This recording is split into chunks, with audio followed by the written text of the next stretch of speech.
Pete here, and welcome back to some Rocket League. So today I will be telling you about the ins and outs of the new DROPSHOT update, especially for you guys, my subscribers. And sorry, I just bumped the microphone there. So yeah, let's get right into this.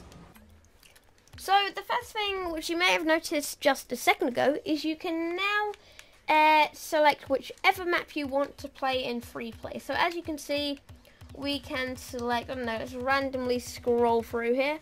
So we can select the Beckwith Park Stormy. So as you can see, guys, you can now go into free play in whatever map you like. So that's going to be pretty cool, and you can practice your skills in different maps. The next thing they've added is, of course, the DROPSHOT game mode. If you haven't heard of this, then I don't know. I mean, it's pretty self-explanatory. They were going to add it because it's called the DROPSHOT update. But basically, what DROPSHOT is a bit like, it's a bit like volleyball. So if you know anything about the Rocket League scene, you'll probably know about DROPSHOT. But if you don't, I'm going to be doing a more in-depth video later this week.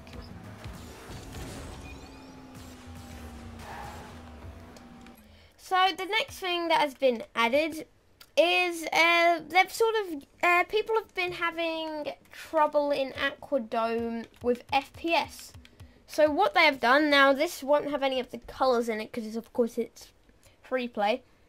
But what they have done with Aquadome, if it will load up a second, is they've sort of taken away all the fish and all the water. It's quite bland. Some people are complaining about it really because they say they never had FPS issues with Aquadome, but now it just looks bland and boring.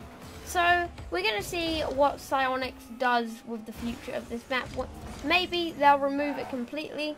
Somehow I don't think they're going to do this, but we'll just see. The next thing that has been added is something that I feel like can have a lot of potential and really help with just tournaments in general and the competitive side of Rocket League, and that is this. So as you are able to see here, by redeem code, it says where is it? It says redeem a valid code in exchange for an in-game item.